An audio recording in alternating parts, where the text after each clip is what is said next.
Hello everyone and hello traveler. So this is Aiza from Travel with me Aiza, and samahan nyo kami ng aking mga friends as we go to Taiwan this April 2025. Now dahil apat kami, we decided na mag-book na lang ng private airport to hotel transfer via Klook.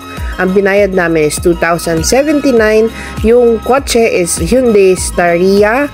Good for 7 na siya with 7 luggages din. After namin ibaba yung luggage sa hotel, of course, ang first stop is lunch dito sa Lao Shandong. Note lang that they only accept cash payments, bawal po ang credit card. Hi! Lao Shandong! Isang Michelin star restaurant. Yes!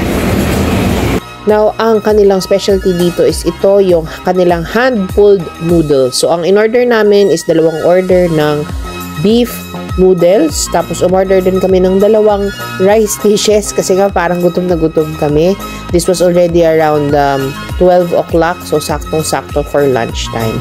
Ito yung itsura nung kanilang restaurant. Kung makikita mo talagang authentic na parang Chinese/Taiwanese restaurant siya. Ito, si Lourdes, vlogger. Umorder din kami nitong dumpling. This is pork with leek dumpling. Although, yung dumpling na to, parang more on mas madami talaga siyang leek, tas konti lang yung pork. Masarap siya, very authentic yung pagkain. Obviously, hindi naman siya magiging Michelin Bib Gourmand kung hindi siya ganun kasarap. So, I would suggest you try this. Mahahanap naman siya sa Google Map. It is in a basement of a mall malapit sa Ximending. Our total bill was 880 Taiwan dollars. Now, after our sumptuous lunch, nag-decide kami na mag-ikot-ikot muna dito sa Ximending. Since yung hotel naman na pag-stayan namin, nandito din. 3 o'clock pa kasi yung check-in and nasa mga 1:30 pa nito, kaya nag-ikot-ikot muna kami before checking in. Now, for those na nakapunta na sa Japan, ang sabi nila, ang Ximending of Taiwan is parang like the Dotonbori of Japan or of Osaka. So, madaming mga food stall, merong mga shops. So, masarap pumunta dito, talagang tourist attraction siya. Meron din Pop Mart dito. Kung toy collector po kayo, pwede po kayong pumunta. Kaya lang napakahaba ng pila.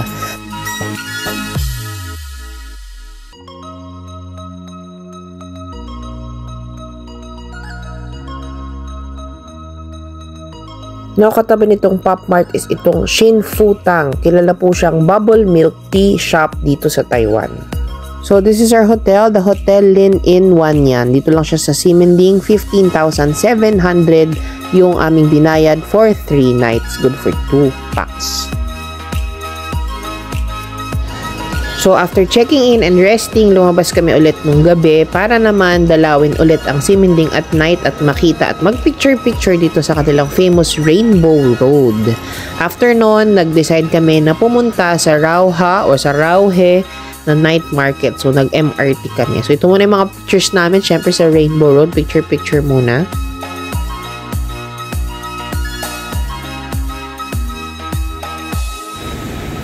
So, after our short train ride, we arrived here in the Rauhe Street Market. Ito yung CU Songshan Temple or Songshan CU Temple. Katabi nun, ito na yung Rauhe or Rauha Night Market. Now, once you enter the Rauha Night Market, the first stall that you will see is this pork pepper bun. Now, this stall is actually awarded also as a Michelin Bib Gourmand restaurant. And sa totoo lang, sa lahat ng masasarap na kinain namin sa Taiwan, ito talaga yung pinakamasarap na nakain ko na sobrang gustong-gusto kong balikan. Panalo to, talagang do not miss it. Try nyo talaga siya. Meron siyang pila, hindi naman sobrang haba nung pumunta kami, pero mabilis naman gumalaw yung pila kasi nga madami sila magluto at batch-batch talaga sila magluto. 1 bun is 65 new Taiwan dollar. The next thing that we ate is this roasted or yung grilled beef. So, madami rin ito dun sa Rauha Night Market. Ang masasabi ko lang, wag nyo pong imimiss ito kasi talagang sobrang lambot. Para siyang rib eye eh. Hindi ko alam kung wagyu siya kasi talagang malambot siya. Bino-blowtorch siya. It's 200 new Taiwan dollar. Good for 4 na namin yon, kaya mura na rin. Kasi isa lang ang in-order namin. Next is of course yung stinky tofu. Totoo, mabaho siya, acquired taste siya, pero ako nasarapan ako. Masarap din yung cabbage na kasama niya. We also tried their oyster pancake. Hindi ako masyado nasarapan dito. Mas gusto ko pa rin yung sa Singapore kasi crunchy. Ito kasi medyo chewy or gooey siya. Next, of course, hindi natin palilipasin ito. Ito yung tinatawag nila na hometown barbecue. Kalaban ito ng hot star na chicken. Ito kasi, yung chicken nila, dinidrench nila dun sa parang barbecue sauce. And then, after nun, ginigrill nila. Masarap siya. Ako, ang suggestion ko, you try both hot star at saka yun. Next, for our dessert, ito trinay namin. This is the famous parang, ano ba to? Cilantro / ice cream / peanut roll. Hindi ko siya masyado nagustuhan because hindi ako mahilig sa cilantro. Pero si Lourdes, si Ate Yoli at saka si Aiza, nagustuhan nila. Madami pa kami ibang kinain such as this Taiwanese sausage, 50 Taiwan dollars. Kumain din kami nito kung calamari. This is 150 Taiwan dollars. Tapos kumain din kami ng scallops. Ito, 120 dollars yung aming in-order. Tapos lastly, ito, paborito ko talaga to sobra. Ito yung grilled oyster mushroom. Isa din to sa mga gusto ko talagang balikan sa Taiwan. Sobrang sarap. Now, sa dami namin kinain, the best part dito sa Rauhem Market is napakamura niya. We only spent 1,055 new Taiwan dollars. Meaning, pag kinonvert mo, 458 pesos per person lang ang aming ginastos. Now, for day 2 naman, we decided na ang aming itineraries. We will be going to Maokong Gondola and then pupunta kami sa Chiang Kai-shek Memorial and then magmamala hot pot dinner kami. So, ito yung first stop natin sa Maokong Gondola. So, 300 new Taiwan dollar per person ang aming ticket. That is already two-way back and forth na po, paakyat at pababa. Now, dito sa Maokong Gondola, 3 po yung stops na pwede nyong babaan. Pero kami kasi, we just decided na isang stop lang yung bababaan namin, which is yung pinakataas o yung pinakamalayo or yung 3rd stop kung saan makikita mo yung garden. At doon na rin kami nag-lunch.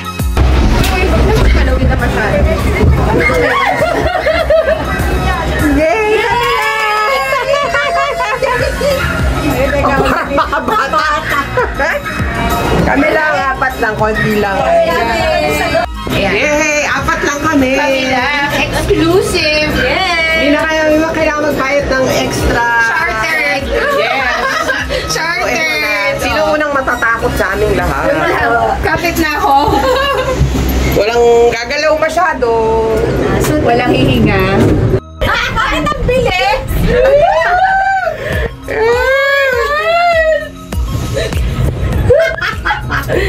May hangin. Mahangin naman.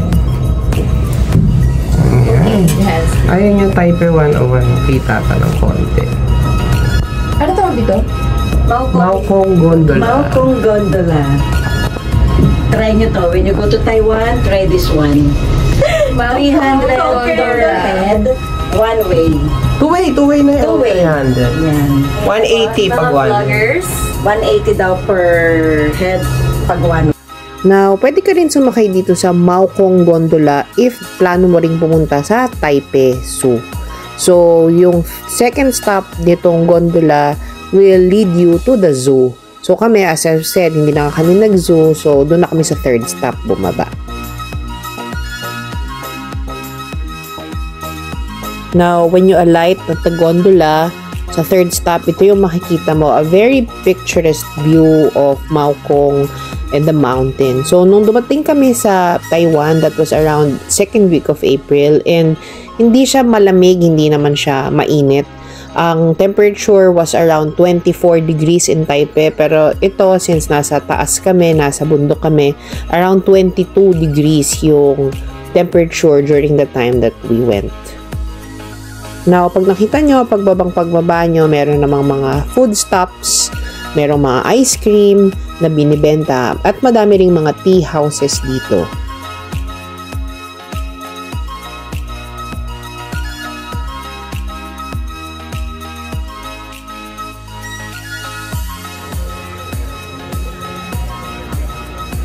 Maokong!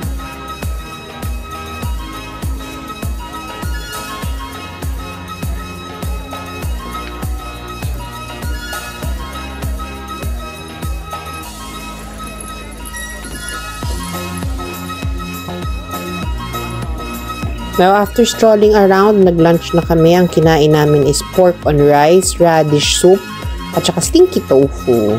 Ayun, so naikot-ikot kami. Bumili rin kami ng konting street food such as yung Taiwanese sausage at saka curry squid balls. And then after nun, bumaba na kami. Ang mga babaeng naligaw! Pupunta sa probinsya. Tapos maliit. Ganun yun talaga ang adventure ng pagta-travel. Hindi ka totoong traveler kung hindi ka naligaw. Ayan. So, nandito na kami sa pangalawang bus stop. Felt. Wait, Chiangkai Shek na tayo. Wala pa rin. Ayan, so after namin naligaw dun sa bus stop, finally nakasakay na kami sa tamang bus. It took almost 1 hour for us to go from Maokong to Chiang Kai-shek. Kaya masarap din kasi nakapagpahinga kami. Ayan, nandito tayo sa Chiang Kai-shek Memorial Hall. So ito yon. Laki niya.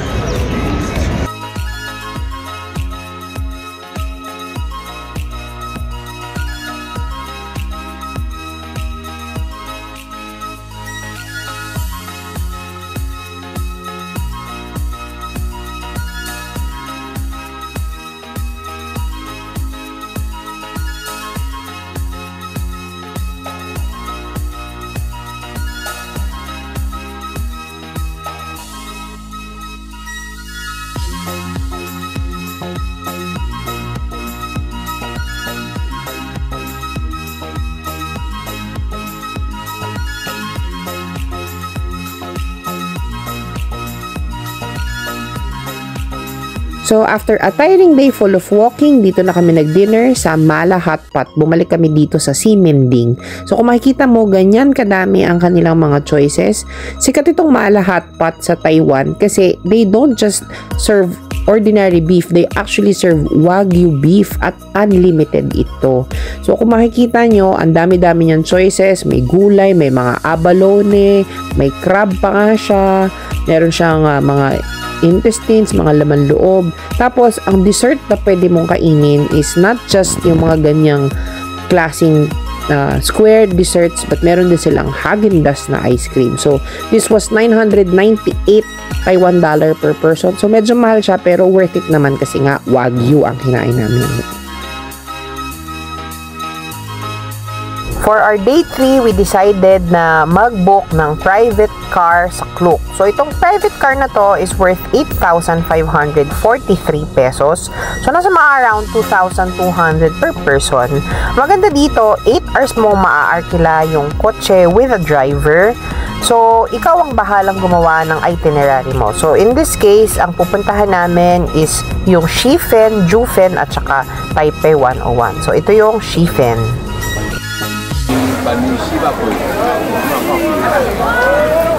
Ayan, ito. Bye-bye! May all your wishes come true! Ganda!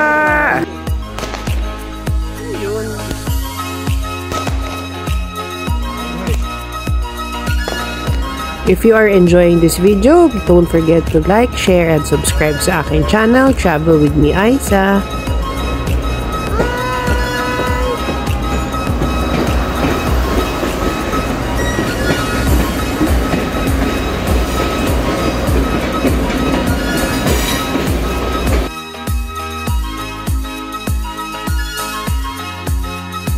So, after roaming around sa Shifen, ito na, ginawa na namin, sinimulan na namin yung aming pagpapalipad ng lantern. So, 350 Taiwan dollar para makuha mo yung 8 color na lantern. So, kasi, ang lumalabas dyan, for every color, parang meron siyang designated parang areas in your life. So, for example, yung blue is health, Ganon.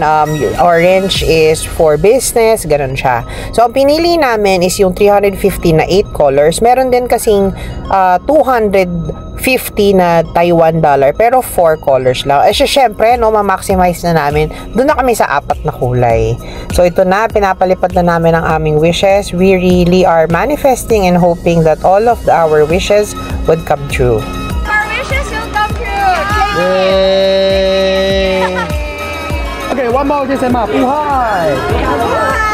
Okay, now opa!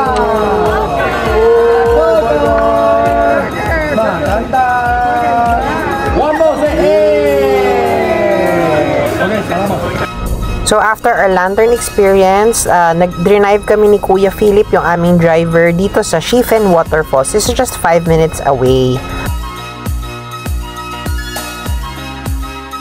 Ayan guys, nandito kami sa Shifen Waterfalls!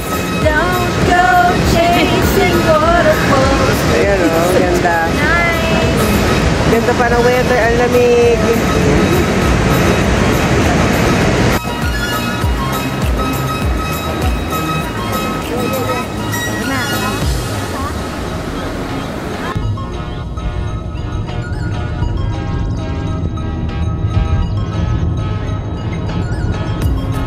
Yan. So, nandito na tayo ngayon sa Jufen Old Town.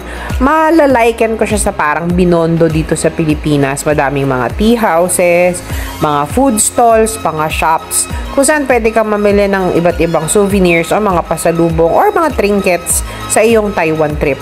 Hindi ko lang siya masasuggest sa ating mga friends na senior or may mobility issues kasi talagang aakyat ka talaga siya sa mga stairs. So, medyo mahihirapan. Lalo na yung pababa. Mas mahirap yung pababa. So, ito yung view niya. Ang ganda. Parang Taal, di ba? Ang ganda-ganda. Now, ito naman yung Amei Tea House. Isa siya sa pinakasikat na tea house dito sa Jufen na sinasabi nilang pinagkuhanan daw ng inspirasyon ng Ghibli Studios, no, during the Spirited Away. So, yan o, ang ganda-ganda. So, maganda pumunta dito ng parang mga ganitong 5 or 6 o'clock para nakabukas na yung ilaw ng lantern. Sobrang ganda. Punta kayo dito, ang sarap din mag-shopping at masarap din kumain kasi ang daming free taste. Doon pa lang sa free taste, sa totoo lang mabubusog ka na. And syempre, para sa aming last stop, hindi pwedeng mawala sa any Taiwan trip is the Taipei 101. So, ito si Kuya Philip, yung lalaki. Siya yung aming chauffeur. Sobrang big help talaga siya sa amin kasi aside from being our driver, siya yung naging photographer namin. Siya din yung tumutulong sa amin na maghagel ng mga prices nung nagpunta kami sa Shifen at saka Jufen. And at the same time, siya yung naging historian / tour guide namin kasi madami rin siya mga kwentong history about Taipei and Taiwan. So anyway, ito na nga yung mall kung saan kailangan kang pumasok kung gusto mo umakyat sa Taipei 101. So, since late na kami pumunta, around 7 na ata ito or 7:30, hanggang 9 lang kasi ang Taipei 101 para makaakyat ka. So, naubusan kami ng ticket doon sa 101st floor. Pero, meron pa rin namang ticket doon sa 89th floor. So, ito yung view ng Taipei 101, no? Ito yung view ng 89th floor. Ang ganda-ganda. So, tama yung sinabi ni Kuya Philip na mas magandang pumunta ng gabi para makita mo yung lights, no, ng buong Taipei. Ayan. So, ang ganda-ganda. Napaka-tranquil. And also, at the same time, dun sa taas ng Taipei 101, meron mga picture spots doon. Pwede ka mag-picture din sa mga toys, kay Darth Vader, may pa-butterfly, may pa-moon, madami pang iba.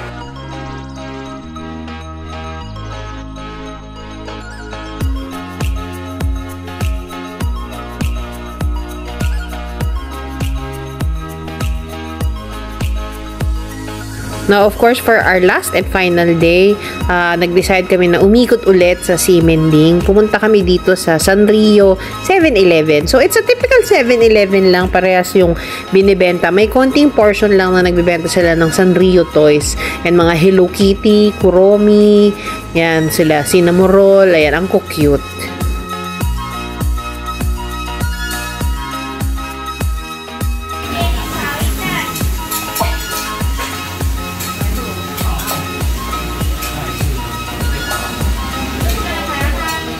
So, after namin mag-check out sa hotel, nag-decide kami na pumunta naman sa Shilin Night Market. Since ang flight naman namin is actually 2 a.m. pa of actually the following day at 11 o'clock pa naman kami kailangan nasa airport.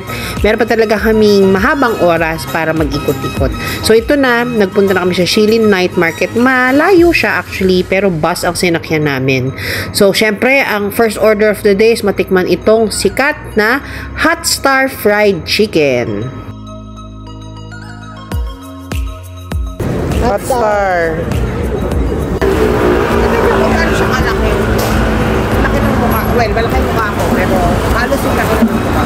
Kaya natin, ano to, semi-spicy. Alat!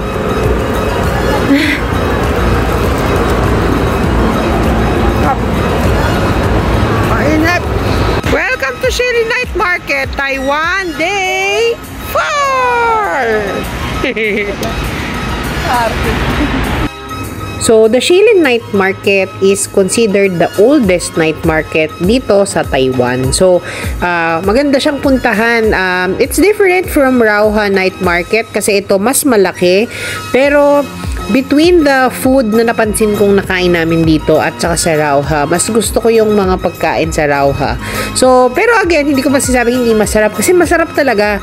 Talaga napansin nyo, pag pumunta kayo sa Taiwan, talagang ang order of the day is talagang food trip. Yan napansin ko, murang pagkain, masarap ang pagkain, mababait ang tao at in fairness, marunong mag-English yung mga tindera, kaya talagang masarap mamili.